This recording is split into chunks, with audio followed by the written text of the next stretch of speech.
ಅಗ್ರವಾಣಿ ಪತ್ರೆಯ ತಂದು ಹೊತ್ತು ಹೋಗದ ಮುನ್ನ ಪೂಜಿಸು ಲಿಂಗವ, ಹೊತ್ತು ಹೋದ ಬಳಿಕ ನಿನ್ನನ್ನಾರು ಬಲ್ಲರು. ಹೊತ್ತು ಹೋಗದ ಮುನ್ನ ಮೃತ್ಯು ಮುಟ್ಟದ ಮುನ್ನ ತೊತ್ತು ಕೆಲಸವ ಮಾಡು ಕೂಡಲ ಸಂಗಮ ದೇವ. ವಿಶ್ವಗುರು ಬಸವಣ್ಣನವರನ್ನು ನನ್ನ ಮನದಲ್ಲಿಯೇ ನೆನೆಯುತ್ತಾ 12ನೇ ಶತಮಾನದಲ್ಲಿ ಬರುವಂಥ ಸಮಸ್ತ ಶರಣರನ್ನು ಕೂಡ ನನ್ನ ಮನದಲ್ಲಿಯೇ ನೆನೆಯುತ್ತಾ ಈ ಪವಿತ್ರ ಅನುಭವ ಮಂಟಪಕ್ಕೆ ಬಂದಂಥ ನನ್ನ ಶರಣೆಯರಿಗೆ ನನ್ನ ಅನಂತ ಪ್ರಣಾಮಗಳನ್ನು ಸಲ್ಲಿಸ್ತಾ ಇದ್ದೀನಿ. ಇಂದು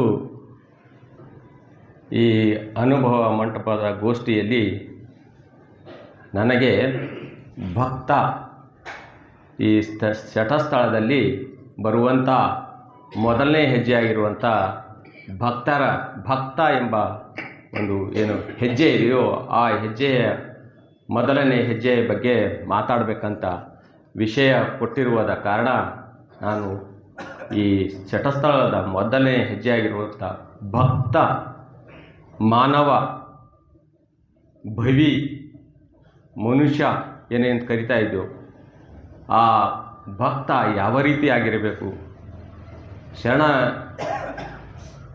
ಸಾಹಿತ್ಯದಲ್ಲಿ ಭಕ್ತನಿಗೆ ಯಾವ ಸ್ಥಾನ ಇದೆ ಎಂಬುದರ ಬಗ್ಗೆ ನನ್ನ ವಿಚಾರಗಳನ್ನು ಹೇಳ್ತಾ ಇದ್ದೇನೆ. ಈ ಯಾವ ಅಂಗ ಲಿಂಗವಾಗುವುದು, ದೇಹ ಅಂಗ ಅಂದರೆ ದೇಹ ಶರೀರ, ಇದಕ್ಕೆ ಅಂಗ ಅಂತ ಇದೆ. ಶರೀರ ದೇಹಕ್ಕೆ ನಾವು ಅಂಗ ಅಂತೀವಿ. ಯಾವ ಅಂಗ ಲಿಂಗವಾಗುವುದು ಅಂದರೆ ದೇವರನ್ನಾಗುವುದು, ಯಾವ ಅಂಗ ಯಾವ ಶರೀರ ದೇವತಾ ಸ್ವರೂಪವಾಗುವುದು, ಅಂಗವೇ ದೇವರವಾಗುವುದು, ನಮ್ಮ ಶರೀರವೇ ದೇವರಾಗುವುದು, ನಾವೇ ದೇವರಾಗುವುದು. ಅಂದರೆ ನರ ಅಂತ ಕರಿತಾ ಇದ್ವಿ, ಮಾನವರನ್ನು ನರ ಅಂತ ಕರಿತಾ ಇದ್ವಿ. ನರನೇ ಹರನಾಗುವುದು. ಹರ ಅಂದರೆ ಶಿವ ಪರಮಾತ್ಮ. ಅಂದರೆ ನರಮಾನವೇನೇ ನಾವಿದ್ದೇವೋ ನಾವು ಹರಮಾನವರಾಗಬೇಕಾಗಿದೆ, ದೇವತಾ ಮಾನವರಾಗಿರಬೇಕಾಗಿದೆ. ಅಂತಹ ದೇವತಾ ಮಾನವರಾಗುವುದಕ್ಕಾಗಿ ನಾವು ಏನು ಮಾಡಬೇಕಾಗಿದೆ? ನಾವು ಭೂಮಿಗೆ ಬಂದಿದ್ದೇವೆ, ಮಾನವರಾಗಿ ಹುಟ್ಟಿ ಭೂಮಿಗೆ ಬಂದಿದ್ದೇವೆ. ಮತ್ತೆ ಮರಳಿ ನಾವು ಯಾವ ಸ್ಥಳಕ್ಕೆ ಹೋಗಬೇಕಾಗಿದೆ? ನಾವು ಮರಳಿ ಹೋಗಬೇಕಾಗಿದೆ. ಪ್ರತಿಯೊಂದು ಜೀವಿಯು ಭೂಮಿ ಮೇಲೆ ಬರ್ತಾ ಇದೆ, ಮರಳಿ ಮತ್ತೆ ತನ್ನ ಸ್ಥಾನಕ್ಕೆ ಹೋಗ್ತಾ ಇದೆ. ಬಂದಾಗ ಏನು ಮಾಡ್ತಾ ಇದೆ? ಹಣ, ಆಸ್ತಿ, ಸಂಪತ್ತು ಎಲ್ಲ ಗಳಿಸಿ ಇಡ್ತಾ ಇದೆ. ಬರ್ತಾ ಇದ್ದಾನೆ, ಗಳಿಸಿ ಇಡ್ತಾ ಇದ್ದಾನೆ. ಏಕೆಂದರೆ ನಾನು ಮಾಡುತ್ತಿರುವುದು ಇದು ಖಾಯಮು, ನಾನು ಮಾಡುತ್ತಿರುವಂಥ ಆಸ್ತಿ ಖಾಯಮು, ನನ್ನ ಮನೆ ಖಾಯಮು ಅಂತ ತಿಳಿದುಕೊಳ್ಳಬೇಕಾಗಿದೆ. ಇಲ್ಲಿ ತಾನು ಎದಕ್ಕಾಗಿ ಬಂದಿದ್ದೇನೆ, ಪರಮಾತ್ಮ ದೇವರು ನನಗೆ ಎದಕ್ಕಾಗಿ ಕಳಿಸಿದ್ದಾನೆ, ಯಾವ ವಿಚಾರಕ್ಕಾಗಿ ಕಳಿಸಿದ್ದಾನೆ ಎಂಬುದನ್ನು ಮರೆತು ನಾವೇನು ಮಾಡ್ತಾ ಇದ್ದೇವೆ ಅಂದರೆ ಇಲ್ಲಿ ಹಣ, ಆಸ್ತಿ, ಅಂತಸ್ತು, ಏಳಿಗೆ, ಪ್ರಗತಿ ಹಂತದ ಒಂದು ವಿಚಾರಗಳಲ್ಲಿ ನಾವು ಮುಳುಗಿ ಬಿದ್ದಿದ್ದೇವೆ. ಬಂದದ್ದನ್ನು ಮರೆತು ಬಿಟ್ಟು ನಾವು ಬೇರೆ ಕಡೆಗೆ ಹೋಗ್ತಾ ಇದ್ದೇವೆ. ಆದ್ದರಿಂದ ಭಕ್ತನಾದವನು ನಾವು ಏನು ಮಾಡಬೇಕಾಗಿದೆ ಅಂದರೆ ಯಾವ ಒಂದು ನರನಾಗಿರುವಂಥ ನಾವು ಈಶ್ವರರಾಗಿರ್ಬೇಕು. ಅಂದಾಗ ಮಾತ್ರ ನಮ್ಮ ಜೀವನ ಸಾರ್ಥಕವಾಗ್ತಾ ಇದೆ. ಬಿ ಟಾಯನ್ ಅಂತ ಒಬ್ಬ ವ್ಯಕ್ತಿ ಹೇಳ್ತಾ ಇದ್ದಾನೆ. ಬಿ ಟಾಯನ್ ಎಂಬ ಒಬ್ಬ ವ್ಯಕ್ತಿ ಹೇಳ್ತಾನೆ, ಮನುಷ್ಯ ಭೂಮಿಗೆ ಬಂದ. ಅವನು 4 ವಿಚಾರಗಳನ್ನು ಹೇಳ್ತಾ ಇದ್ದಾನೆ. ಬಿ ಟಾಯನ್ ಬಂದ, ನೋಡಿದ, ಹೋರಾಡಿದ, ಹೊರಟು ಹೋದ. ಬಿ ಟಾಯನ್ ಅಂತ ಹೇಳ್ತಾ ಇದ್ದಾನೆ, ಮನುಷ್ಯ ಏನು ಮಾಡಿದ ಅಂದ್ರೆ ಬಂದ, ನೋಡಿದ, ಹೋರಾಡಿದ, ಹೊರಟು ಹೋದ. ಪ್ರತಿಯೊಂದು ನಾವು ಇತಿಹಾಸವನ್ನು ನೋಡಿದಾಗ ಮಹಾರಾಜರು ಕೂಡ ಬಂದಿದ್ದಾರೆ, ಜಗತ್ತನ್ನು ನೋಡಿದ್ದಾರೆ. ಈ ಜಗತ್ತಿನಲ್ಲಿ ನಾನೂ ಕೂಡ ಏನಾದರೂ ಖಾಯಂ ಆಗಿ ಮಾಡಬೇಕು ಅಂತ ವಿಚಾರ ಹೊರಟು ಎಲ್ಲ ಮಾಡೋದನ್ನು ಮಾಡ್ತಾ ಇದ್ದಾರೆ, ಮಾಡದೇ ಇರುವುದನ್ನು ಕೂಡ ಮಾಡ್ತಾ ಇದ್ದಾರೆ. ಬಂದಿದ್ದಾನೆ, ನೋಡಿದ್ದಾನೆ, ಹೋರಾಡಿದ್ದಾನೆ. ಅನೇಕ ಜೀವ ಜಂತುಗಳನ್ನು ಕೊಂದು ಹೋರಾಡಿ ತನ್ನ ಆ ಸತ್ತ ಹೆಣಗಳ ಮೇಲೆ, ಸತ್ತ ಜೀವಿಗಳ ಒಂದು ರಾಕ್ಷಸಿ ಪ್ರವೃತ್ತಿಯ ಮೇಲೆ ತನ್ನ ಮನೆಯನ್ನು ಕಟ್ಟಿಕೊಂಡಿದ್ದಾನೆ, ತನ್ನ ಆಸ್ತಿಯನ್ನು ನಿರ್ಮಾಣ ಮಾಡಿದ್ದಾನೆ. ಇತಿಹಾಸದಲ್ಲಿ ಬರುವಂತಹ ಅಶೋಕ ಚಕ್ರವರ್ತಿಯನ್ನು ಕೂಡ ನಾವು ನೋಡ್ತಾ ಇದ್ದೇವೆ. ಅಶೋಕ ಚಕ್ರವರ್ತಿ ಇತಿಹಾಸದಲ್ಲಿಯೇ, ಜಗತ್ತಿನಲ್ಲೇ ಕಳಿಂಗ ಯುದ್ಧ ಅಂದರೆ ಒಂದು ಮಹಾನ್ ಯುದ್ಧ. ಅಶೋಕ ಚಕ್ರವರ್ತಿ ತಾನು ಸಾಮ್ರಾಟನಾಗುವುದಕ್ಕಾಗಿ ಭಾರತದಾದ್ಯಂತ ಎಲ್ಲ ರಾಜ್ಯರನ್ನು ಸೋಲಿಸಿ ಒಬ್ಬ ಸಾಮ್ರಾಟ ಚಕ್ರವರ್ತಿ ಎಂಬ ಬಿರುದನ್ನು ಪಡೆದು ಮೆರಿತಾ ಇದ್ದಾನೆ. ಕೊನೆಗೆ ತನ್ನ ಜೀವನದಲ್ಲಿ ಕಳಿಂಗ ಯುದ್ಧ ಮಾಡ್ತಾ ಇದ್ದಾನೆ. ಕಳಿಂಗ ಯುದ್ಧದಲ್ಲಿ ಸಾವಿರಾರು ಜನರು ಮರಣ ಹೊಂದ್ತಾ ಇದ್ದಾರೆ, ಲಕ್ಷಾದಿ ಜನರು ಸಾವನ್ನಪ್ತಾ ಇದ್ದಾರೆ. ಕಾಲನ್ನು ಮುರ್ಕೊಂಡವರು, ತಲೆ ಒಡೆದುಕೊಂಡವರು, ಬೆನ್ನಿನ ಮೂಳೆ ಮುರಿದವರು, ಹೀಗೆ ಸಾವಿರಾರು ಜನರು ನರಳಿ ನೋಡ್ತಾ ಇದ್ದಾರೆ. ಆಗ ಉಪಗುಪ್ತ ಎಂಬ ಒಬ್ಬ ಸನ್ಯಾಸಿ ಇರ್ತಾ ಇದ್ದಾರೆ. ಉಪಗುಪ್ತ ಎಂಬ ಸನ್ಯಾಸಿ ರಾಜನ ಹತ್ರ ಬಂದು ಹೇಳ್ತಾ ಇದ್ದಾರೆ ಅಶೋಕ ಚಕ್ರವರ್ತಿಗೆ, ನೀನು ಕಟ್ಟಿರುವಂಥ ಸಾಮ್ರಾಜ್ಯ ನಿನಗಾಗಿ ತೋರಿಸುತ್ತೇನೆ ಬಾ. ನೀನು ಯಾವ ರೀತಿ ಸಾಮ್ರಾಜ್ಯ ಕಟ್ಟಿದೆಯೋ ನಿನಗಾಗಿ ತೋರಿಸುತ್ತೇನೆ ಬಾ ಅಂತ. ಕಳಿಂಗ ಯುದ್ಧ ಏನಾಗಿತ್ತು ಆದ ನಂತರ ಆ ಕಳಿಂಗ ಯುದ್ಧದ ಒಂದು ವಾತಾವರಣ ಏನಿರ್ತೋ ವಾತಾವರಣದಲ್ಲಿ ತೋರಿಸ್ತಾ ಇದ್ದಾನೆ. ಕೇವಲ ರಕ್ತದ ಮಡಿಲು, ಹಾಹಾಕಾರ, ನಂದನ, ಸಾಯುವ ಹೆಣಗಳು ಇರ್ತಾ ಇವೆ. ಅವಕ್ಕೆ ಶವ ಸಂಸ್ಕಾರ ಮಾಡುವುದಕ್ಕೂ ಕೂಡ ಯಾರೂ ದಿಕ್ಕಿರಲಿಲ್ಲ. ಅಂಥ ಸನ್ನಿವೇಶವನ್ನು ನೋಡಿ ಅಶೋಕ ಚಕ್ರವರ್ತಿ ಇದೇನು, ನಾನು ಮಾಡುತ್ತಿರುವುದಾದರೂ ಏನು ಹೇಳ್ತಾ ಇದ್ದಾನೆ. ನೋಡು, ಈ ವ್ಯಕ್ತಿಯನ್ನು ನೋಡು, ಅಗರ್ಭ ಶ್ರೀಮಂತ, ನಿನ್ನ ಸೈನ್ಯದಲ್ಲಿ ಸೈನಿಕನಾಗಿ ಉಳಿದ ಒಬ್ಬ ಮಾಲೀಕ, ದೊಡ್ಡದಾದ ಮನೆ, ಚೆಲುವೇರುವ ಹೆಂಡತಿ, ಮನೆಯಲ್ಲಿ ಸುಖದ ಸಂಪತ್ತಿದೆ. ಆದರೂ ಕೂಡ ಆ ಹೆಂಡತಿಯ ನಾದ, ಅಳುವ ನಾದ ಕೇಳಿದೀಯಾ? ಹೆಂಡತಿ ಅಳುವುದನ್ನು ಕೇಳಿದೀಯಾ? ಗಂಡಿಲ್ಲ, ಮರಣ ಹೊಂದಿದ್ದಾನೆ. ಎದಕ್ಕಾಗಿ ಜೀವನ? ಆಗ ಅಶೋಕ ಚಕ್ರಗೆ ದಿಗ್ಭ್ರಮೆ ಆಗ್ತಾ ಇದೆ. ಇದಕ್ಕಾಗಿ ನಾವು ಮಾಡುವುದ? ಇದಕ್ಕಾಗಿ ಬಂದಿರುವುದ? ನಾವು ಹೊಡೆಯುವುದಕ್ಕಾಗಿ, ಕೊಲ್ಲುವುದಕ್ಕಾಗಿ ನಾವು ಬಂದಿದ್ದೇವಾ ಅಂತ ತಿಳಿದುಕೊಂಡು ಈ ಕಳಿಂಗ ಯುದ್ಧದಿಂದಲೇ ತನ್ನ ಏನು ನೀತಿ ಇದೆಯೋ ಆ ನೀತಿಯನ್ನು ಬದಲಾವಣೆ ಮಾಡ್ತಾ ಇದ್ದಾನೆ ಅಶೋಕ ಚಕ್ರವರ್ತಿ. ಕಳಿಂಗ ಯುದ್ಧದ ನಂತರ ಅಶೋಕ ಚಕ್ರವರ್ತಿ ತನ್ನ ಎಲ್ಲ ಶಿಲಾಶಾಸನಗಳನ್ನು, ತನಗೆ ಬಂದಿರುವಂಥ ಎಲ್ಲ ಬಿರುದುಗಳನ್ನು ಅಳಿಸಿ ಹಾಕಿ ಈ ಬುದ್ಧನ ಸಂದೇಶಗಳನ್ನೇ ಬರಿತಾ ಇದ್ದಾನೆ. ರಸ್ತೆ ಎರಡೂ ಪಕ್ಕದಲ್ಲಿಯೂ ಕೂಡ ಗಿಡ ಗಂಟೆಗಳನ್ನು ಬೆಳೆಸ್ತಾ ಇದ್ದಾನೆ. ಮಾನವರಿಗಾಗಿ ಛತ್ರ ಅನ್ನದಾನ ಕಾರ್ಯಕ್ರಮ ಮಾಡ್ತಾ ಇದ್ದಾನೆ. ಎಲ್ಲಿ ನೋಡಿದರಲ್ಲಿ ಏನು ಕಾಣ್ತಾ ಇದೆ ಅಂದರೂ ಶಾಂತಿಯ ವಾತಾವರಣವನ್ನೇ ನಿರ್ಮಾಣ ಮಾಡ್ತಾ ಇದ್ದಾನೆ. ಬುದ್ಧನ ಸಂದೇಶ, ಬುದ್ಧನ ಅನುಯಾಯಿಯಾಗಿ ಬುದ್ಧನ ಸಂದೇಶವನ್ನೇ ಇಡೀ ಜಗತ್ತಿಗೆ ಸಾರ್ತಾರೆ. ಯಾವ ವ್ಯಕ್ತಿ ರಾಕ್ಷಸಿಯ ಪ್ರವೃತ್ತಿಯಾಗಿರುವಂಥ ಅಶೋಕ ಚಕ್ರವರ್ತಿ ತನ್ನ ಶ್ರೇಷ್ಠಿಗಾಗಿ ಮೇಲೇರಿದೋ ಅವನ ನೀತಿ ಒಬ್ಬ ಉಪಗುಪ್ತ ಎಂಬ ಸನ್ಯಾಸಿಯಿಂದ, ಒಬ್ಬ ಸಣ್ಣ ಮಾನವನಿಂದ, ಗುಡಿಸಲಿರುವಂಥ ಮಾನವನಿಂದ ಬದಲಾವಣೆ ಹೊಂದ್ತಾ ಇದೆ. ಅದೇ ರೀತಿ ನಾವು ಕೂಡ ಶರಣರಾದವರು ನಮ್ಮ ಬದಲಾವಣೆಯ ಹಂತವನ್ನು ನಾವು ಮಾಡಿಕೊಳ್ಬೇಕಾಗಿದೆ. ಶರಣ ಸ್ಥಳದಲ್ಲಿ ಬರುವಂಥ ಭಕ್ತರು ನಾವು ಯಾವ ರೀತಿ ಇರಬೇಕು? ಒಂದು ಕಸ ಇರ್ತಾ ಇದೆ, ಕಸ ಏನು ಭೂಮಿಯಲ್ಲಿ ಬೆಳೀತಾ ಇದೆಯೋ ಕಸ, ಅದಕ್ಕೆ ಗೊಬ್ಬರ ಬೇಕಾಗಿಲ್ಲ. ಹೊಲದಲ್ಲಿ ಬೆಳೆಯುವಂಥ ಕಸ, ಅದಕ್ಕೆ ಗೊಬ್ಬರ ಏನೂ ಬೇಕಾಗಿಲ್ಲ, ನೀವು ಬಿತ್ತಬೇಕಾಗಿಲ್ಲ, ಏನು ಬಿತ್ತಬೇಕಾಗಿಲ್ಲ, ಏನು ಮಾಡಬೇಕಾಗಿಲ್ಲ. ಆದರೆ ಕಸ ಬೆಳೀತಾ ಇದೆ.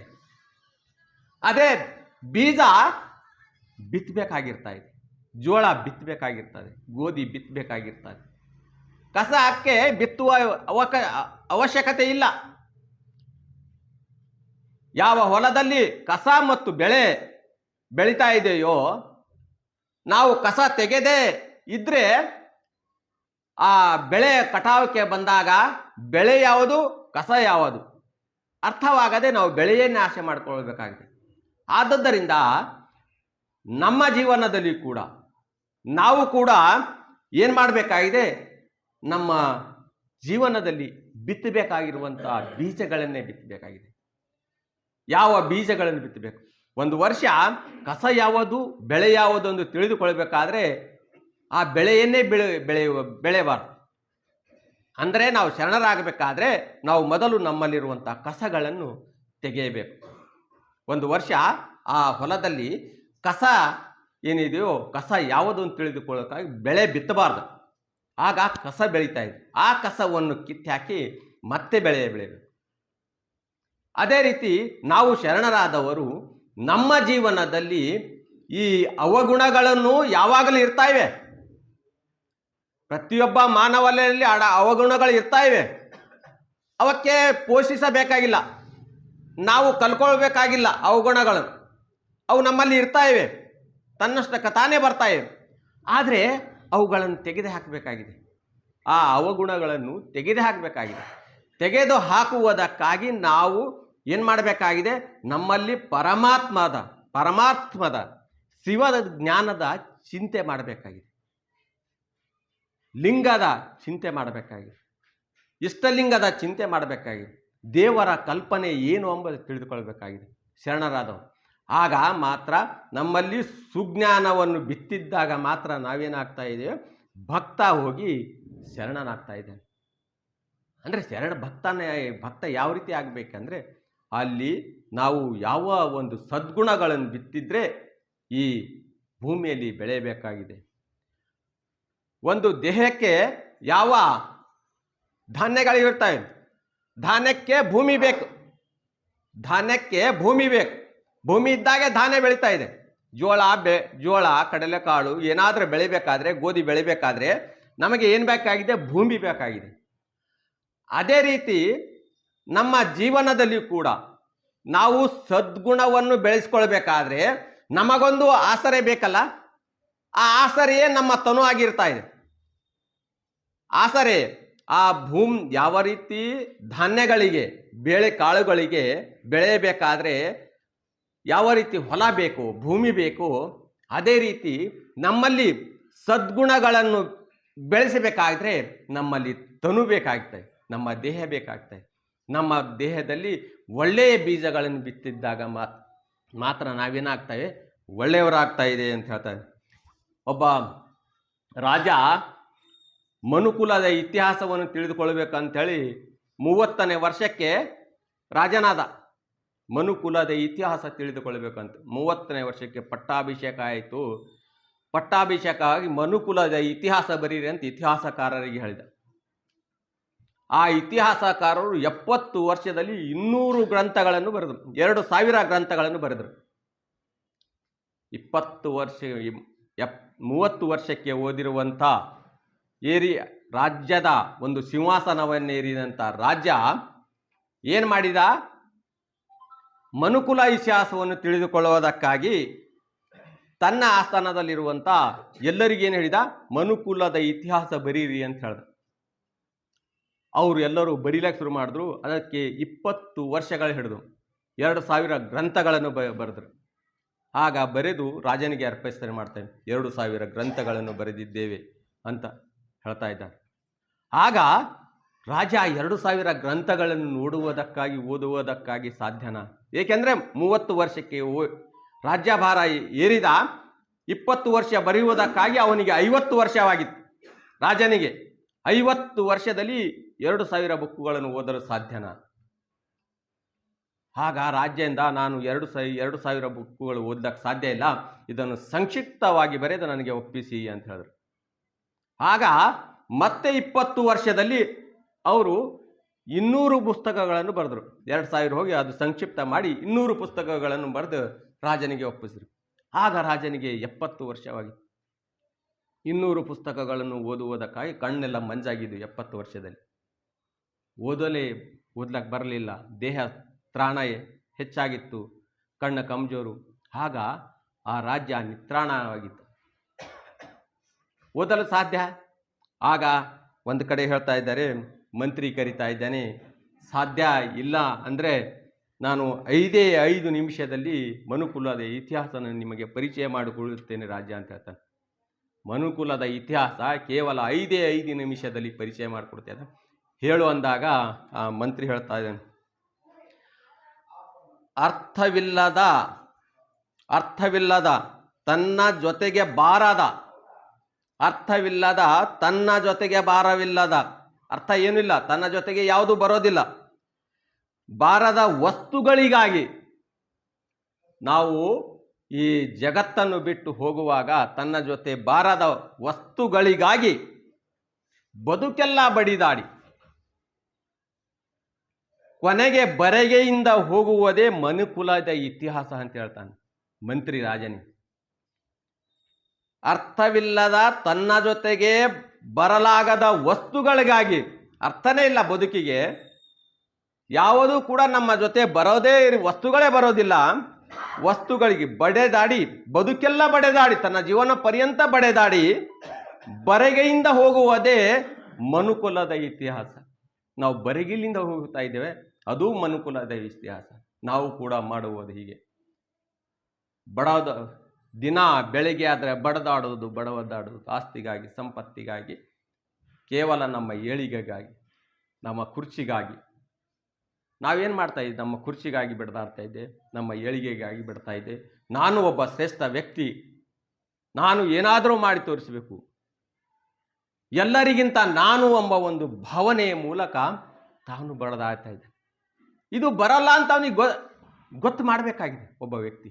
ಯಾವ ರೀತಿ ಅಶೋಕ ಚಕ್ರವರ್ತಿಗೆ ಉಪಗುಪ್ತ ಯಾವ ರೀತಿ ಇದು ಮಾಡಿದೋ, ಅದೇ ರೀತಿ ನಿನ್ನಿಂದ ಈ ವಸ್ತುಗಳು ಬರಲಾಂಬ ಒಂದು ಗುರು ಏನಿದ್ದಾನೋ ಆ ಗುರುವಿನ ಮೂಲಕ ಬರಬೇಕಾಗಿದೆ. ಆದುದರಿಂದ ಶರಣ ಸಾಹಿತ್ಯದಲ್ಲಿ ಈ ಗುರು ಎಂಬ ಪದ ಏನಿದೆಯೋ ತನ್ನ ಅರಿವೇ ಗುರುವಾಗಿ ತಾವು ತಿಳಿದುಕೊಳ್ಳಬೇಕಾಗಿದೆ. ನಮ್ಮ ಜೊತೆ ಯಾವುದು ಬರೋದಿಲ್ಲ ಎಂಬ ವಿಚಾರವನ್ನು ತಿಳಿದುಕೊಂಡು ಅಲೆಕ್ಸಾಂಡರ್ ಇಡೀ ವಿಶ್ವವನ್ನೇ ಗೆದ್ದ,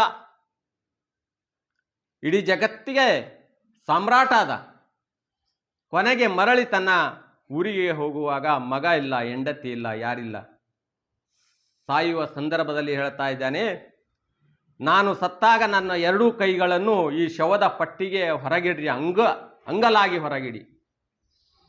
ತಾನು ಸತ್ತಾಗ ನನ್ನ 2 ಕೈಗಳನ್ನು ಶವದ ಪಟ್ಟಿಗೆಯಲ್ಲಿ ಮಲಗಿಸಿ 2 ಕೈಗಳನ್ನು ಹೀಗೆ ಚಾಚಿಡ್ರಿ ಅಂತ ತಾನು ಆಜ್ಞೆ ಮಾಡುತ್ತಾ ಇದ್ದೆ. ಅದೇ ರೀತಿ ಚಾಚಿ ಇಡ್ತಾ ಇದ್ದಾರೆ. ಏಕೆಂದರೆ ನಾವು ಬಂದಿದ್ದೇವೆ, ನಾವು ಹೋಗುವಾಗ ಬರೆಗೈಲೇ ಹೋಗ್ತಾ ಇದ್ದೇವೆ ಎಂಬ ಸಂದೇಶ ಅಲೆಕ್ಸಾಂಡರ್ ಜಗತ್ತಿಗೆ ಕೊಟ್ಟಿರ್ತಾ ಇದ್ದಾರೆ. ಇಂಥ ಒಂದು ನಾವು ಬಂದಿರುವುದಕ್ಕಾಗಿ ಎದಕ್ಕಾಗಿ ಬಂದಿದ್ದೇವೆ, ಏನು ತಿಳಿದುಕೊಳ್ಳುವುದಕ್ಕಾಗಿ ಬಂದಿದ್ದೇವೆ ಅಂತ ನಮ್ಮಲ್ಲಿ ಮರೆತು ನಾವು ಏನು ಮಾಡ್ತಾ ಇದ್ದೇವೆ ಅಂದರೆ ಬಡಿದಾಡ್ತಾ ಇದ್ದೇವೆ. ಎದಕ್ಕಾಗಿ ಬಡಿದಾಡ್ತೇವೆ? ತನ್ನ ಜೊತೆಗೆ ಬರಲಾರದ ವಸ್ತುಗಳಿಗಾಗಿ. ಏನಾದರೂ ಬರ್ತಾ ಇದೆ. ಅಲ್ಲಂ ಪ್ರಭುಗಳು ಹೇಳ್ತಾ ಇದ್ದಾರೆ, ಭೂಮಿ ನಿನ್ನದಲ್ಲ, ಹೇಮ ನಿನ್ನದಲ್ಲ, ಕಾಮಿನಿ ನಿನ್ನವಳಲ್ಲ. ಇವು ಜಗಕ್ಕಿಕ್ಕಿದ ವಿಧಿ ನೋಡ. ಇವು ವಸ್ತುಗಳು ಜಗಕ್ಕಿಕ್ಕಿದ ಸೌಂದರ್ಯಕ್ಕಾಗಿ ಇಟ್ಟಿರುವಂಥ ವಸ್ತುಗಳು, ಇವು ಜಗಕ್ಕಿಕ್ಕಿದ ವಿಧಿ ನೋಡ. ನಿನ್ನ ಒಡವೆ ಎಂಬುವುದು ಜ್ಞಾನರತ್ನ. ನಿಂದೇನಾದ್ರೂ ಇಲ್ಲಿದ್ದರೆ ಅದು ಒಂದು ಜ್ಞಾನದ, ಆ ಜ್ಞಾನರತ್ನ ಅದು. ಅಂತಪ್ಪ ಒಡೆಯನ್ನು ಕೆಡಗುಡದೆ, ಅದು ಆ ಜ್ಞಾನರತ್ನ ಖರಂ ಮಾಡದೆ ಕೆಡಗುಡದೆ ನೀನು ಅಲಂಕರಿಸಿಕೊಂಡಿದ್ದೇ. ಆದರೆ ಅಂಥ ಒಂದು ಜ್ಞಾನದ ಮಾಲೆಯನ್ನು ನೀನು ಹಾಕ್ಕೊಂಡಿದ್ದಾರೆ. ಅಮರೇಶ್ವರದಲ್ಲಿ ನಿನಗಿಂತ ಹಿರಿಯರಿಲ್ಲ ಕಾಣ ಗುಹೇಶ್ವರ. ಆ ಅಮರೇಶ್ವರ ಲಿಂಗಕ್ಕಿಂತಲೂ ನೀನು ಹಿರಿದಾಗಿ ಕಾಣುತ್ತೆ ಎಂಬ ವಿಚಾರವನ್ನು ಈ ಶರಣರು ಹೇಳಿರುವುದು ನಾವು ಕಾಣ್ತೀವಿ. ಅಂದರೆ ನಾನು ನನ್ನದೆಂಬುವುದು, ನಾವೇನಿಲ್ಲಿ ಮಾಡ್ತೇವೆ, ನಾನಂತ ಇದ್ದೇನೆ, ನನ್ನದಂತ ಇದ್ದೇನೆ. ನಾನು ನನ್ನದೆಂಬುವುದು ದೇಹ ಭಾವ. ನಾನು ನಂದು ಅಂಬದೇನಿರ್ತೇ, ಇದು ದೇಹ ಭಾವ. ನಾನೇ ನನ್ನಿಂದಲೇ ಅಹಂಕಾರ ಬರ್ತಾ ಇದೆ. ನಾನು ನನ್ನದೆಂಬುವುದು, ನಾನಿದ್ದೇನೆ, ಇದು ನನ್ನದು ಏನಂತ ಇದ್ದೇವು, ಇದು ದೇಹ ಭಾವ. ನಾನೇ ನನ್ನಿಂದಲೇ ಅಂತ ನಾವು ಏನಂತ ಇದ್ದೇವೋ ಅಹಂಕಾರ ಬರ್ತಾ ಇದೆ. ಇದು ಜೀವಭಾವ ಆಗ್ತಾ ಇದೆ. ದೇಹ ಭಾವ, ಜೀವಭಾವ. ಆದರೆ ನಾವು ದೇಹ ಭಾವ ಮತ್ತು ಜೀವಭಾವ ಎರಡನ್ನು ತುಳಿದು ಅಳಿಸಿ ಅದರ ಮೇಲೆ ಕಾಲಿಟ್ಟು ನಾವು ಎಲ್ಲಿ ಹೋಗಬೇಕಾಗಿದೆ ಅಂದರೆ ದೇವಭಾವದ ಕಡೆಗೆ ಹೋಗಬೇಕಾಗಿದೆ. ಜೀವಭಾವ ದೇಹಭಾವವನ್ನು ಮೆಟ್ಟೆತ್ತಿ ಅವನ್ನು ತಿರಸ್ಕರಿಸಿ ನಾವು ಯಾವ ಕಡೆ ಹೋಗಬೇಕಾಗಿದೆ? ದೇವಭಾವದ ಕಡೆಗೆ ಹೋಗಬೇಕಾಗಿದೆ. ಆಗ ದೇವಭಾವದ ಕಡೆಗೆ ಹೋದಾಗ ದೇವ ನಾನೇನೂ ಇಲ್ಲ, ಎಲ್ಲದೂ ನಿಂದಿದೆ ಎಂಬ ಭಾವನೆ ಬರ್ತಾ ಇದೆ. ನನ್ನದು ಏನಿಲ್ಲ ಅಂದರೆ ದೇವಭಾವದಲ್ಲಿ ಏನು ಬರ್ತಾ ಇದೆ? ನನ್ನದು ಏನಿಲ್ಲ, ಎಲ್ಲವೂ ನಿನ್ನಿಂದಲೇ, ನಿನ್ನಿಂದಲೇ ಈ ಜಗತ್ತು, ನಿನ್ನಿಂದಲೇ ಎಲ್ಲ, ನಿನ್ನಿಂದಲೇ ಮನೆ, ನಿನ್ನಿಂದಲೇ ಹೆಂಡರು ಮಕ್ಕಳು, ನಿನ್ನಿಂದಲೇ ಸುಖದ ಸಂಪತ್ತು, ನಿನ್ನಿಂದಲೇ ಎಲ್ಲ ಅಂತ ಒಂದು ಭಾವನೆ ಏನಿರ್ತಾ ಇದೆಯೋ, ಏ ದೇವ ನಿನ್ನಿಂದಲೇ ಎಲ್ಲ ಎಂಬ ಭಾವನೆ ಏನು ಬರ್ತಾ ಇದೆಯೋ ಅದು ದೇವಭಾವವಾಗ್ತಾ ಇದೆ. ನಮ್ಮ ಶರಣರು ಯಾವ ಭಾವದಲ್ಲಿರಬೇಕಾಗಿದೆ? ದೇವಭಾವದಲ್ಲಿರ್. ಪ್ರತಿಯೊಂದಕ್ಕೂ ದೇವ ನಿನ್ನಿಂದಲೇ, ದೇವ ನೀನು ಮಾಡಿರುವುದಕ್ಕಾಗಿ, ನೀನು ಕೊಟ್ಟಿರುವುದಕ್ಕಾಗಿ, ನಿನ್ನಿಂದಲೇ ಎಲ್ಲ ಸುಖದ ಸಂಪತ್ತು ಇದೆ, ಅದಕ್ಕಾಗಿ ನಾನು ನಿನಗೆ ವಂದನೆಯನ್ನು ಅರ್ಪಣೆ ಮಾಡಬೇಕು. ಆಗ ಮಾತ್ರ ನಾವು ಪರಮಾತ್ಮನೆಂಬ ಶರಣಾಗತಿ ಭಾವನೆಯನ್ನು ನಾವು ಹೊಂದಬೇಕಾಗಿದೆ. ಆದರೆ ನಾವು ಏನು ಮಾಡ್ತಾ ಇದ್ದೇವೆ? ನನ್ನದ ಎಂಬ ಒಂದು ಅಹಂಕಾರದಲ್ಲಿ ನಾವು ಇದು ಮಾಡ್ತಾ ಇದ್ದೇವೆ. ಶರಣರಾದವರು ಯಾವಾಗಲೂ ಸ್ವಾಗತ ಕಡೆಗೆ ಬಯಸಬೇಕೇ ಹೊರತು ತಿರಸ್ಕಾರದ ಮನೋಭಾವನೆ ಕಡೆಗೆ ಬೆಳೆಸಬಾರದು. ಏನು ಬಂದಿರೆ ಹದಳವಿದ್ದಿರೆ ಎಂದರೆ ನಿಮ್ಮ ಮೈ ಸಿರಿ ಹೋಗುವುದೇ ಎಂಬ ಒಂದು ವಚನ ಏನಿದೆಯೋ ಆ ವಚನದಿಂದ ಎಲ್ಲರನ್ನು ಸಾಗುತ್ತಾ ಬನ್ನಿ ಶರಣರೇ ಎಂಬ ಒಂದು ವಿಚಾರವನ್ನು, ಸ್ವಾಗತ ಸುಸ್ವಾಗತ ಎಂಬ ಒಂದು ಸಂದೇಶವನ್ನು ಈ ಶರಣರು ಜಗತ್ತಿಗೆ ಸಾರಬೇಕಾಗಿದೆ. ಶರಣೋ ಶರಣಾರ್ಥಿ, ಬನ್ನಿರಿ, ಸ್ವಾಗತ ಎಂಬ ಒಂದು ಶಬ್ದಗಳೇನಿಯೋ, ನಿಮಗಾಗಿ ಇದು ಎಂಬ ಒಂದು ವಿಚಾರಗಳೇನಿಯೋ ಈ ಶರಣ ಸಂದೇಶ ಇಡೀ ಜಗತ್ತಿಗೆ ಸಾರಬೇಕಾಗಿದೆ. ಆದರೆ ಜಗತ್ತು ಈಗ ನಾವು ನೋಡಿದ್ದಾಗ ದೊಡ್ಡ ದೊಡ್ಡ ಬಂಗಲೆಗಳಿವೆ, ದೊಡ್ಡ ದೊಡ್ಡ ಗೇಟ್ಗಳಿವೆ, ಗೇಟಿನ ಮೇಲೆ ಎಚ್ಚರಿಕೆಯ ಬೋರ್ಡ್ಗಳಿವೆ. ಬರೆದಿರುವ ವ್ಯಕ್ತಿಗೆ, ಮನೆಯ ಮಾಲೀಕನಿಗೆ ಗೊತ್ತಾಗಿದೆ ನಮ್ಮ ಮನೆಯಲ್ಲಿ ನಾಯಿಗಳಿವೆ, ಆದದ್ದರಿಂದ ಎಚ್ಚರಿಕೆ ಅಂತ ಅವನು ಸಂದೇಶವನ್ನು ಕೊಡ್ತಾ ಇದ್ದಾನೆ. ನೋಡಿ, ಸಂದೇಶ ನಮ್ಮ ಮನೆಯಲ್ಲಿ ನಾಯಿಗಳಿವೆ ಎಚ್ಚರಿಕೆ ಎಂದು ಕೊಟ್ಟಾಗ, ಅದೇ ನಾವು ಓದಿದ್ದಾಗ ನಮಗೆ ನಾಯಿಗಳು ಕಾಣ್ತಾ ಇಲ್ಲ, ಆ ಒಳಗಿರುವ ಜನರೇ ನಾಯಿ ಕಾಣ್ತಾ ಇದೆ. ನಾಯಿಗಳಿವೆ ಎಚ್ಚರಿಕೆ ಅಂದಾಗ ಆ ಮಾನವರಾಗಿರುವುದಲ್ಲಿ, ಏಕೆಂದರೆ ಅವರು ನಾಯಿಯ ರೀತಿ ವ್ಯವಹಾರ ಮಾಡಿ ಸುಖದ ಸಂಪತ್ತಿಗೆ ಇಲ್ಲಿ ಬರೆಯುವಂಥ ವ್ಯಕ್ತಿಗಳು ಅರಮನೆಯ ವ್ಯಕ್ತಿಗಳಿದ್ದಾರೆ.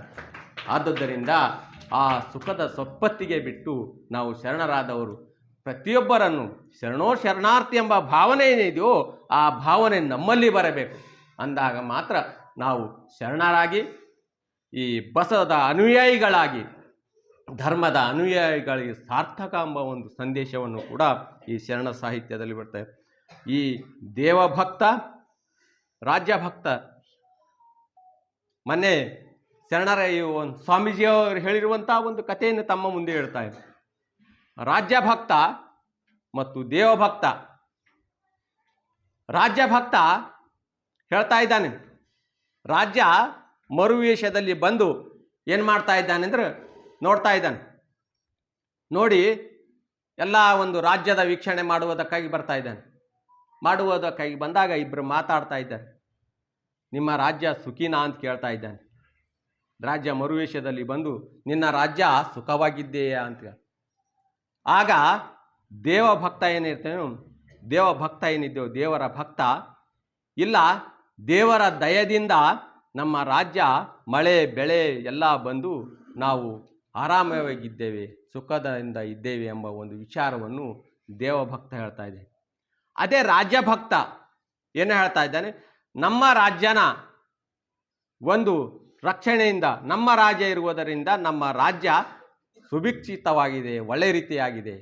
ದೇವಭಕ್ತ ದೇವನಿಗೆ ಅರ್ಪಣೆ ಮಾಡ್ತಾ ಇದ್ದಾನೆ ತನ್ನ ಭಾವ.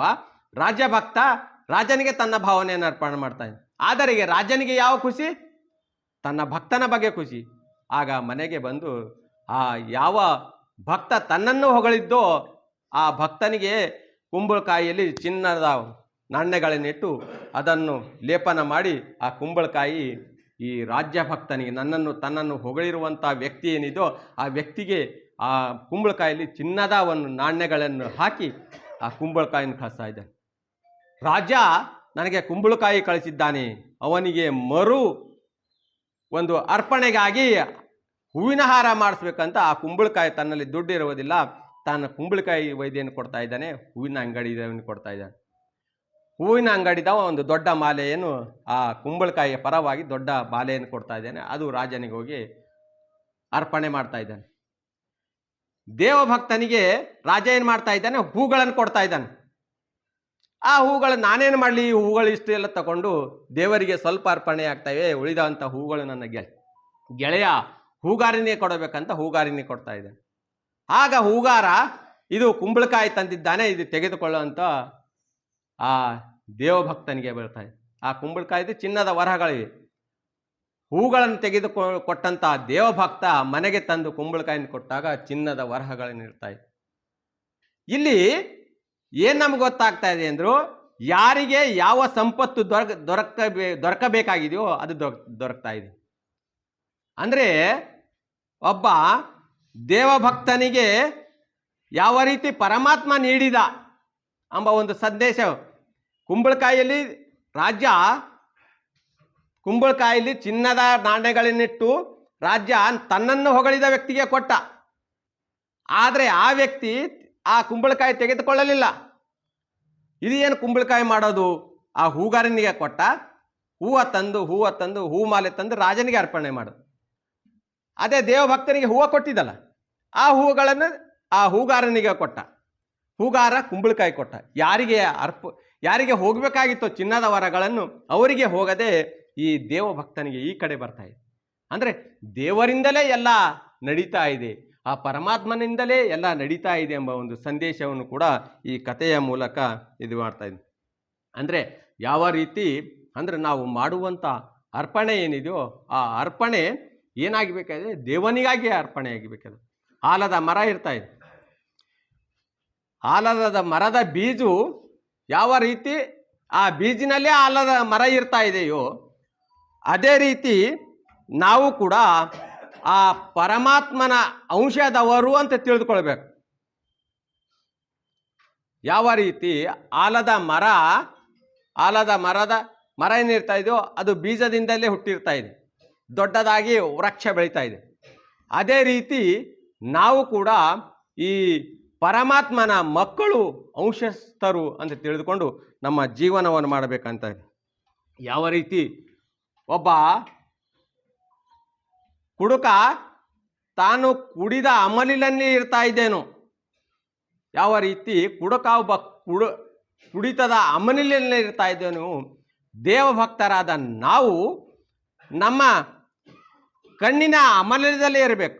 ಯಾವ ರೀತಿ ಕುಡುಕ ತನ್ನ ಭಾವನೆಗಳ ಮೂಲಕ ಆ ಕುಡಿತದ ಅಮಲಿನಲ್ಲಿ ಇರ್ತಾ ಇದ್ದೇನೋ ಅದೇ ರೀತಿ ನಾವು ನಮ್ಮ ಕಣ್ಣುಗಳ ಮೂಲಕ ಆ ದೇವರನ್ನು ಯಾವಾಗಲೂ ನೆನೆಯುವುದರ ಮೂಲಕ ಒಂದು ಅರ್ಪಣಾ ಭಾವನೆಯನ್ನು ಮಾಡಬೇಕಂತ ಹೇಳ್ತಾ, ಹೀಗೆ ಭಕ್ತನಾದವನು ಯಾವ ರೀತಿ ಇರಬೇಕು ಎಂಬ ಒಂದು ವಿಚಾರವನ್ನು ಕೂಡ ಹೇಳುತ್ತಾ, ಭಕ್ತ ಸ್ಥಳದ ಮುಖ್ಯ ಅಂಶಗಳೇನು, ಭಕ್ತನಾದವನ ಬಳಿ ಏನಿರಬೇಕು ಎಂಬ ವಿಚಾರವನ್ನು ಕೂಡ ಹೇಳ್ತಾ ಇದ್ದೇನೆ. ಭಕ್ತನ ಮುಖ್ಯ ಲಕ್ಷಣಗಳು. ಗುರು ಬಸವಣ್ಣನವರಲ್ಲಿ ಶ್ರದ್ಧಾಭಕ್ತಿಯನ್ನು ಅಳವಡಿಸಿಕೊಳ್ಳಬೇಕು. ಭಕ್ತನಾದವನು, ನಾವು ಮನುಷ್ಯರಾದರೆ ಏನಿರಬೇಕಂದ್ರೆ ನಮ್ಮಲ್ಲಿ ಮೊದಲನೇದಾಗಿ ಗುರು ಬಸವಣ್ಣನವರಲ್ಲಿ ಶ್ರದ್ಧಾಭಕ್ತಿ, ನಮ್ಮ ಗುರುವಿನಲ್ಲಿ ಶ್ರದ್ಧಾಭಕ್ತಿ ಅಳಿಸ್ಕೊಳ್ಬೇಕು. ನಮ್ಮ ಗುರು ಯಾರು? ಬಸವಣ್ಣ ಅಂದಾಗ ಶ್ರದ್ಧಾಭಾವನೆಯಿಂದ ಇರಬೇಕು. ಯಾವ ವ್ಯಕ್ತಿ ತನ್ನ ಧರ್ಮದ ಗುರುವಿಗೆ ಬೈದಾಗ ಅಲ್ಲೋಲ ಕಲ್ಲೋಲವಾಗ್ತಾ ಇದೆಯೋ ಆ ರೀತಿ ಶ್ರದ್ಧಾಭಾವನೆ ಆ ಧರ್ಮಕ್ಕೆ ಎಲ್ಲಿದೆಯೋ ಅದೇ ರೀತಿ ಕೂಡ ನಮ್ಮ ಧರ್ಮದ ಗುರುವಿನ ಬಗ್ಗೆ ಶ್ರದ್ಧಾಭಾವನೆ ಮೊದಲನೇದಾಗಿರಬೇಕು. ಆಚಾರ ಸಂಪನ್ನರಾಗಿರಬೇಕು. ನಮ್ಮ ಆಚಾರಗಳೇನೆಯೋ ಅದು ಸಂಪನ್ನರಾಗಿರಬೇಕು. ಗುರುವಿನಿಂದ ಲಿಂಗ ದೀಕ್ಷೆ ಹೊಂದಿರಬೇಕು. ಭಕ್ತನ ಲಕ್ಷಣಗಳು ಗುರುವಿನಿಂದ ಲಿಂಗ ದೀಕ್ಷೆ ಹೊಂದಿರಬೇಕು. ಅಂಗದ ಮೇಲೆ ಇಷ್ಟಲಿಂಗ ಕಡ್ಡಾಯವಾಗಿ ಧರಿಸಬೇಕು. ಭಕ್ತನ ಲಕ್ಷಣಗಳು ಅಂಗದ ಮೇಲೆ, ನಮ್ಮ ಕೊರಳಲ್ಲಿ, ನಮ್ಮ ಎದೆಯ ಮೇಲೆ ಇಷ್ಟಲಿಂಗ ಕಡ್ಡಾಯವಾಗಿ ಧರಿಸಬೇಕು. ಕಾಯಕ ದಾಸೋಗ ನಿತ್ಯ ಬದುಕಿನಲ್ಲಿ ಅಳವಡಿಸಿಕೊಳ್ಳಬೇಕು. ಕಾಯಕ ದಾಸೋಗ ಏನಿದೆಯೋ ಭಕ್ತನಾದವನು ನಮ್ಮ ನಿತ್ಯ ಅಳವಡಿಸಿಕೊಳ್ಳಬೇಕು. ಸದ್ವಿನಯ ಸಂಪನ್ನನಾಗಿರಬೇಕು. ಭಕ್ತನಾದವ ಸದ್ವಿನಯ ಸಂಪನ್ನನಾಗಿರಬೇಕು. ಧರ್ಮಗುರು ಬಸವಣ್ಣ ಧರ್ಮಗ್ರಂಥ ವಚನ ಸಾಹಿತ್ಯಕ್ಕೆ ಶ್ರದ್ಧೆ ಇರಬೇಕು. ನಮ್ಮ ಗುರು ಬಸವಣ್ಣ ನಮ್ಮ ಗ್ರಂಥ ಒಂದು ವಚನ ಸಾಹಿತ್ಯ ಎಂಬ ಒಂದು ವಿಚಾರದ ಬಗ್ಗೆ ಶ್ರದ್ಧೆ ಇರಬೇಕು. ನಿತ್ಯ ವಚನ ಪಠಣ ಮಾಡಬೇಕು. ನಾವೇನು ಮಾಡಬೇಕಾಗಿದೆ? ನಾವು ಭಕ್ತರಾದವರು ನಿತ್ಯ ವಚನ ಪಠಣ ಮಾಡಬೇಕಾಗಿದೆ. ಶರಣರ ಸಂಘದಲ್ಲಿ ಕಡ್ಡಾಯವಾಗಿ ಭಾಗಿಯಾಗಿರಬೇಕು. ಯಾವಾಗಲೂ ಸತ್ಸಂಗದಲ್ಲಿ, ನಮ್ಮ ಸತ್ಸಂಗದಲ್ಲಿ ಕಡ್ಡಾಯವಾಗಿ ಭಾಗಿಯಾಗಿರಬೇಕು. ಇವು ಎಲ್ಲ ಅನೇಕ ಈ ಒಂದು ಭಕ್ತನ ಬಗ್ಗೆ ಲಕ್ಷಣಗಳಿವೆ. ಕೊನೆಗೆ ನಾನು ಒಂದು ವಚನವನ್ನು ಓದ್ತಾ ಇದ್ದೇನೆ. ಭಕ್ತನು ಶಾಂತನಾಗಿರಬೇಕು. ತನ್ನ ಕುರಿತು ಬಂದ ಠಾವಿನಲ್ಲಿ ಸತ್ಯನಾಗಿರಬೇಕು. ಭೂತ ಹಿತವ ವಚನವ ನುಡಿಯಬೇಕು. ಗುರು ಜಂಗಮದಲ್ಲಿ ನಿಂದೆಯಿಲ್ಲದೆ ಸಕಲ ಪ್ರಾಣಿಗಳ ತನ್ನಂತೆ ಭಾವಿಸುವುದು ಮಾಡಬೇಕು. ತನು ಮನ ಧನ ಲಿಂಗ ಜಂಗಮಕ್ಕೆ ಸವಿಸಬೇಕು. ಅಪ್ರಾಪ್ತ ದಾನವ ಮಾಡಬೇಕು. ಸಕಲೇಂದ್ರಿಯಗಳ ತನ್ನ ವಶದಲ್ಲಿ ಮಾಡಬೇಕು. ಇದೇ ಮೊದಲಿಲ್ಲ ಬೇಹ ಶೋಷ ನೋಡ. ಲಿಂಗವ ಪೂಜಿಸಿ ಪ್ರಸಾದವ ಪಡೆದಡೆ ಕೂಡಲ ಚೆನ್ನ ಸಂಗಮ ದೇವ ಎನಗಿದೆ ಸಾಧನ ಅಂತ ಹೇಳ್ತಾ ಇದ್ದಾರೆ. ಮತ್ತೆ ಕೊನೆಯದಾಗಿ ಒಂದು ವಚನ ಹೇಳ್ತಾ ಇದ್ದೇನೆ. ಊರೊಳಗೊಬ್ಬ ದೇವ, ಮಡವಿನೊಳಗೊಬ್ಬ ದೇವ. ಊರಿನೊಳಗಿರ್ತಾರಲ್ಲ ದೇವರು. ಊರೊಳಗೊಬ್ಬ ದೇವ, ಮಡವಿನೊಳಗೊಬ್ಬ ದೇವ, ಅಡವಿ ಒಳಗೊಬ್ಬ ದೇವ. ನಾವು ಪೂಜೆ ಎಲ್ಲೆಲ್ಲಿ ಮಾಡ್ತಾ ಇದ್ದೇವೆ ನೋಡ್ರಿ. ನಾವು ಭಕ್ತರಾದವರು ಏನು ಮಾಡಬೇಕಾಗಿದೆಯೋ ಏನು ಮಾಡ್ತಾ ಇದ್ದೆ. ಊರೊಳಗೊಬ್ಬ ದೇವ ಪೂಜಾ, ಊರೊಳಗಿರುವ ದೇವರನ್ನ ಪೂಜೆ ಮಾಡ್ತಾ ಇದೆ. ಮಡವಿನಲ್ಲಿ ಪೂಜೆ ಮಾಡ್ತೇವೆ. ಮಡವು ಅಂದರೆ ತೀರ್ಥಗಳಿಗೆ, ಗೋಕರ್ಣ ಕಾಶಿಗೋ ಅಲ್ಲಿ ತೀರ್ಥಕ್ಕೆ ಹೋಗಿ ಅಲ್ಲಿ ಸ್ನಾನ ಮಾಡ್ತಾ ಇದೆ. ಅಡವಿ ಒಳಗೊಬ್ಬ, ಅಡವಿಯಲ್ಲಿ ದೇವರಿದ್ದಾನೆ ಅಂತ ಅಲ್ಲಿ ಹೋಗಿ ಪೂಜೆ ಮಾಡ್ತಾ ಇದೆ. ಮಡವಿನಲ್ಲೊಬ್ಬ ಒಂದು ತನ್ನ ಮಡಲಿನಲ್ಲಿ ದೇವರಿದ್ದಾನೆ ಅಂತ ಪೂಜೆ ಮಾಡ್ತಾರೆ. ಹೀಗೆ ನಾವು ಬೇರೆ ಬೇರೆ ಅನ್ಯ ದೇವರಿಗೆ ಉಪಾಸನೆ ಮಾಡ್ತಾ ಇದ್ದೇವೆ. ಅನ್ಯ ದೇವಕ್ಕೆ ನಾವು ಪೂಜೆ ಮಾಡ್ತಾ ಇದ್ದೇವೆ. ಲಿಂಗಾಯತರಾಗಿ ಇಷ್ಟಲಿಂಗ ಪೂಜೆ ಮಾಡುವುದು ಬಿಟ್ಟು ನಾವು ಬೇರೆ ಕಡೆಗೆ ನಡೆದಿದ್ದೇವೆ ಅಲ್ಲ, ಅದು ಭಕ್ತರ ಲಕ್ಷಣವೇ ಅಲ್ಲ. ನಾವು ಲಿಂಗಾಯತರಾದವರು ಭಕ್ತನ ಲಕ್ಷಣ ಏನಿದೆಯೋ ಇಷ್ಟಲಿಂಗದ ಪೂಜೆಯೇ ಒಂದು ಹೊರತು ಅದಕ್ಕಿಂತ ಯಾವ ದೇವತಾ ಪೂಜೆಯೂ ಇಲ್ಲ ಎಂಬ ಒಂದು ಖಂಡಿತವಾದ ಸಂದೇಶವನ್ನು ಈ ವಚನ ಸಾಹಿತ್ಯದಲ್ಲಿದೆ. ಹೇಗೆ ಆಗಿರ್ಬೇಕಂದ್ರೆ, ನೀರ ಕೂಡಿ ಬಯಲ ಕೂಡಿ. ಯಾವ ರೀತಿ ನೀರು ಕೂಡಿದ್ದಾಗ ಏನಾದರೂ ವ್ಯತ್ಯಾಸ ಬರ್ತಾ ಇದೆಯಾ? ಇಲ್ಲ. ಬಯಲು ಕೂಡಿ, ಈ ಬಯಲಿದೆ, ಆ ಬಯಲನ್ನು ಕೂಡಿ ಏನಾದರೂ ವ್ಯತ್ಯಾಸ ಇರ್ತಾ ಇದೆ? ವ್ಯತ್ಯಾಸ ಇಲ್ಲ. ನರನೆಂಬ ದೇವ ತಾನಿರಾಳನು. ನಾವು ನರಳೆಂಬ ದೇವ ಏನಾಗಬೇಕಿದೆ? ತಾನಿರಾಳನು. ಲಿಂಗ ಎಂಬುವುದೊಂದು ಅನಂತ ಹೆಸರು. ಲಿಂಗಕ್ಕೆ ಎಷ್ಟು ಹೆಸರುಗಳಿವೆ? ಅನಂತ ಹೆಸರು. ಗುಹೇಶ್ವರನೆಂಬುವುದೇನು? ಹೀಗೆ ನಾವು ಈ ಅನ್ಯ ದೇವರಿಗೆ ಉಪಾಸನೆಯನ್ನು ಮಾಡುವುದು ಬಿಟ್ಟು ನಮ್ಮ ಶರಣರಾದವರು ನಮ್ಮ ಇಷ್ಟಲಿಂಗದ ಕಡೆಗೆ ಒಲೆದು ಇಷ್ಟಲಿಂಗವೇ ನಮ್ಮ ಏಕೈಕ ದೇವ ಅಂತ ತಿಳ್ಕೊಂಡು ನಾವು ಈ ಇಷ್ಟಲಿಂಗದ ಪೂಜೆಯ ಕಡೆಗೆ ನಮ್ಮ ಮನ ಒಲಿಸಿದೆಯಾದರೆ ನಾವು ಲಿಂಗಾಯತ ಧರ್ಮದಲ್ಲಿ ಹುಟ್ಟಿರುವುದು ಸಾರ್ಥಕ ಎಂಬ ಒಂದು ಸಂದೇಶವನ್ನು ನೀಡುತ್ತಾ ಎಲ್ಲ ಶರಣರಿಗೆ ನನ್ನ ಅನಂತ ಪ್ರಣಾಮಗಳನ್ನು ಸಲ್ಲಿಸ್ತಾ ಇದ್ದೇನೆ.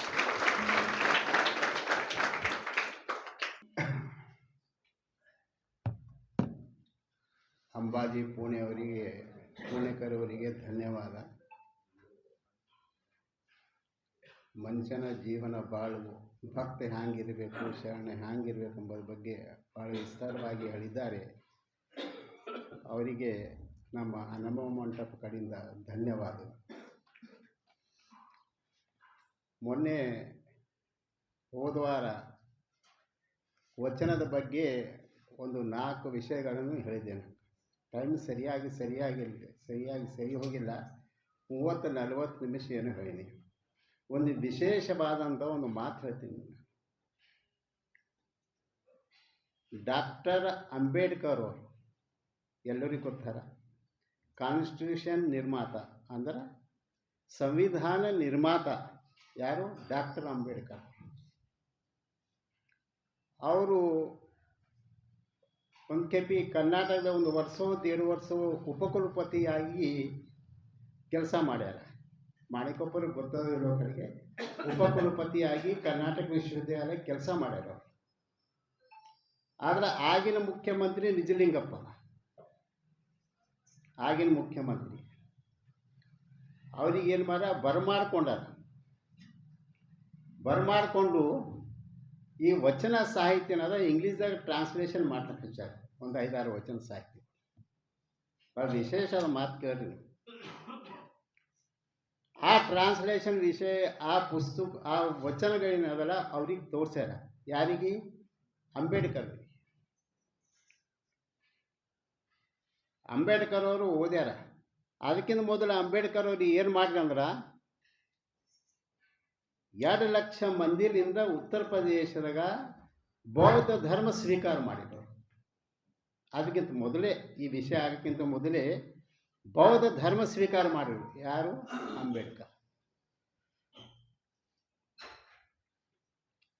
ಆದ್ರೆ ಈ ನಮ್ಮ ವಚನ ಸಾಹಿತ್ಯ ಅವರು ಓದಿಮ್ಯಾಗ ಭಾಳ ಮಂತ್ರಮುಗ್ಧಾಗ್ಯಾರ. ನಿಜಲಿಂಗಪ್ಪರು ಕೊಟ್ಟರು ಅವರಿಗೆ. ಇದನ್ನು ನೋಡ್ರಿ, ವಚನ ಸಾಹಿತ್ಯದ ಬಸವಣ್ಣ ಅವರು ಭಾಳ ಸಿಟ್ಟಿ ಬಂದಾರ. ನಿಜಲಿಂಗಪ್ಪ ಏನ್ರಿ ಇಂಥ ಸಾಹಿತ್ಯ, ಒಳ್ಳೆಯ ಸಾಹಿತ್ಯ, ಮಾನವ ಜೀವನಕ್ಕೆ ಎಲ್ಲರೂ ಲೇಸ್ ಬಯಸುವಂಥ ಸಾಹಿತ್ಯ, ಬಸವಣ್ಣನ ಸಾಹಿತ್ಯ ನೀವು ಕೇವಲ ನಿಮ್ಮ ಮನೆಗೆ ಕೊಂಡು ಕುಂತೀರಿ, ಇದು ಏನು ತರೀಕಾದ ಅಂತ. ಯಾರಿಗೆ? ನಿಜಲಿಂಗಪ್ಪ. ಒಂದು ಸತ್ಯವಾದ ಘಟನೆ ಹೇಳ್ತೀನಿ. ಏನದ ನಿಮ್ಮ ಪದ್ಧತಿ? ಅಗರ್ ಒಂದು ವೇಳೆ ನಾ ಬೌದ್ಧ ಧರ್ಮ ಸ್ವೀಕಾರ ಮಾಡಲಿದ್ದ ಅಂದ್ರೆ ನಾ ಬಸವ ಧರ್ಮ ಸ್ವೀಕಾರ ಮಾಡ್ತಿದ್ದೀವಿ ಅಂತ. ನಿಜವಾದ ಮಾತು ಹೇಳ್ತೀನಿ. ಯಾರಿಗಾರು ಸಾಹಿತ್ಯಕಾರಿ ಕೇಳ್ತೀನಿ ಇದೆಯಲ್ಲ. ಇದು ಅಂದ್ರೆ ದೊಡ್ಡ ನಿರ್ಮಾತ ಆದಂಥವ ಅಂಬೇಡ್ಕರ್ ಆದಂಥವ್ರು ಬಸವ ಧರ್ಮಕ್ಕೇನಾದ್ರೆ ಸೋತ್ ಹೋಗ್ಯಾರ. ನಿಮ್ದೇನು ಹಚ್ತೀರಿ? ಹಾಂ, ಖಾಲಿ ಬದಿ ಪಟ್ಟ ಹಚ್ಕೊಂಡು ಬರ್ತೇವೆ, ಕೂಡ್ತೇವೆ, ಕೇಳ್ತೇವೆ, ಹೋಗ್ತೇವೆ. ನಂಬದು ಏನಂದ್ರೆ ಅವ್ರು ಅಷ್ಟು ದೊಡ್ಡ ಸಾಹಿತ್ಯಕಾರ ಅವರು. ಈಗ ಒಂದು ಏನೋ ಎಕ್ಸಾಮ್ ಇತ್ತು, 8 ವರ್ಷದ ಎಕ್ಸಾಮ್. 8 ವರ್ಷದ ಎಕ್ಸಾಮ್ ಅವ್ರು 2 ವರ್ಷದಾಗ ಕಂಪ್ಲೀಟ್ ಮಾಡ್ತಾರೆ. ಹಿಂದೂಸ್ತಾನದಾಗ ಇಬ್ಬರೇ, R.V. ರಮಣ ಮತ್ತು ಅವರು. ಅಂದ್ರೆ ಅಷ್ಟು ಅವ್ರ ಬಳಿ ವಿದ್ವತ್ತ ಇತ್ತು ಅಂತ ನಾನು ಹೇಳ್ತೀನಿ. ಕಾನ್ಸ್ಟಿಟ್ಯೂಷನ್ ನಿರ್ಮಾತ ಮಾಡಿದವ. ಅಂಥವ್ರು ಏನದಲ್ಲ ಬಸವ ಧರ್ಮ ಸೋತಾರಂದ್ರೆ ಅದು ಎಂಥ ನಮ್ಮ ದೈವ. ಅಸಲಿಗೆ ನಾನು ಹೇಳೋದೇನಂದ್ರೆ, ನಾನು ಬಸವ ಧರ್ಮನೇ ಶ್ರೇಷ್ಠ ಆದ, ಬೇರೆ ಧರ್ಮ ಕೀಲ ಅಂತ ಭಾವನೆ ಹೇಳೋದಿಲ್ಲ. ನಾನು ಒಂದು ಧರ್ಮ ಎಂಬುದು, ಒಂದು ಜಾತಿ ಎಂಬುದು ಒಂದು ಮನುಕುಲಕ್ಕೆ ಏನದಲ್ಲ ಒಂದು ಸಂಸ್ಕಾರ ಅದ, ಒಂದು ಪದ್ಧತಿ ಅದ, ಅದೊಂದು ರೀತಿ ರಿವಾಜಿನ ಪರಂಪರೆ ಹುಟ್ಟದ. ಆ ಪರಂಪರೆದಾಗ ಧರ್ಮಗುರುಗಳು ಹುಟ್ಟ್ಯಾರ, ಧರ್ಮ ಸಾಹಿತಿಗಳು ಹುಟ್ಟ್ಯಾರ. ತಮ್ಮ ಧರ್ಮದ ಬಗ್ಗೆ ಅವ್ರಿಗೆ ಹೇಳ್ಕೊತ ಬಂದಾರ. ಯಾರಿಗೆ ಹಿಂಸೆ ಮಾಡಬಾರ್ದು, ಎಲ್ಲರೂ ಸರಿ ಪ್ರೇಮ್ ಮಾಡ್ಬೇಕಂಬುದೇ ಎಲ್ಲ ಧರ್ಮದಾಗ ಅದೊಂದು ಪದ್ಧತಿ ಅದು. ಯಾವ ವೇದದಾಗ ಹೋಗ್ರಿ, ನೀವು ಎಲ್ಲಿ ಭೀ ಹೋಗ್ರಿ. ಆದ್ರೆ ನಮ್ಮದು ಏನದ, ಒಂದು ನಮ್ಮದು ವಚನ ಸಾಹಿತ್ಯ ಬಸವ ಧರ್ಮ ಏನದ, ಅದ್ರ ಬಗ್ಗೆ ಏನದ ನಾವು ಭೀ ವಿಚಾರ ಮಾಡಬೇಕು. ಚಂದ ಬಾಳ್ಬೇಕು, ಚಂದ ಇರಬೇಕು. ಶರಣರು ಅಂದ್ರೆ ಎಷ್ಟು ಮಾಮೂಲಿ ಮನುಷ್ಯರಿ ಅವರು, ಮಾಮೂಲಿ ಮನುಷ್ಯರು. ತನ್ನ ಸರಿಯಾಗಿ ಅವ್ರು ಯಾರು ಭೀ ಏನದ ಅವರು ಒಳ್ಳೇದು ಬಯಸ್ಕೊಂಡಿಲ್ಲ. ಅವರು ಬೇರೆಯವ್ರ ಸರಿಯಾಗಿ ತನ್ನ ಜೀವನ ತ್ಯಾಗ ಮಾಡಿದ್ರು. ಇದು ಭಾಳ ಅಸಲಿಗೆ ಮೊನ್ನೆ ಅಂಬೇಡ್ಕರ್ ಹೇಳ್ಬೇಕಂದ್ರೆ ನಂಗೆ ಸಮಯ ಆಗಿತ್ತು ಹೇಳಿಲ್ಲ. ಇದು ಒಂದು ಭಾಳ ವಿಚಾರ ಮಾಡೋಂಥ ವಿಷಯ ಅದ. ಶರಣ ಸಾಹಿತ್ಯ ಆಗಲಿ, ವಚನ ಸಾಹಿತ್ಯ ಆಗಲಿ, ಇದು ಯಾರಿಗೂ ಏನಾದ್ರ ಇವ್ರು ಹಿಂಗೆ ಹೇಳ್ತಾರ, ಇವ್ರು ಪೂರಾ ಬಟ್ಟೆ ಹಂಗೆ ಹೇಳ್ತಾರ, ಇವ್ರು ಕೇಳ್ತಾರ, ನಾವು ತಾಳಿ ಹೋಯ್ತೇವೆ ಅಂದ್ರೆ ಅದು ಪದ್ಧತಿ ಅಲ್ಲ. ಜರ ಆಳವಾಗಿ ವಿಚಾರ ಮಾಡಿ, ಒಂದೊಂದು ಶಬ್ದಕ್ಕೆ ಆಳವಾಗಿ ವಿಚಾರ ಮಾಡಿ. ತಾವೆಲ್ಲರೂ ಇದ್ರ ಬಗ್ಗೆ ಒಂದು ವಿಚಾರ ಮಾಡ್ತೀನಿ ಅಂತ ಹೇಳಿದ ಒಂದು ಮುಖ್ಯ ವಿಷಯ, ಬಸವಜ್ಯೋತಿ ಬಹಳ ಟಫ್ ಆಗಿದೆ. ಮತ್ತೆ ವರ್ಷ 1.5 ವರ್ಷ ಆಗಿರ್ಬೋದು ಅನ್ಕೋತೇನೆ ನಾನು. ಬಸವಜ್ಯೋತಿ ಬಹಳಷ್ಟು ಪ್ರಯತ್ನ ಮಾಡಿದ್ರು, ಯಾರು ಮುಂದಕ್ಕೆ ಬಂದಿಲ್ಲ. ಅದರ ನಮ್ಮ ಯೂತರು ಇಲ್ಲಿ ನಾವು ಬರ್ತಿದ್ದೆವು ಸಂಗಪ್ಪ, ನಾವು ಒಂದು 8 ಮಂದಿ ಇದ್ದು, ಸುರುಸು 40 ಮಂದಿ ಬಂದರು, ಅಲ್ಲಿಂದ 20 ಬಂದರು, 20 ಈ ಮೊನ್ನೆ ಒಂದು 10 ಮಂದಿ ಬೀತಾರೆ.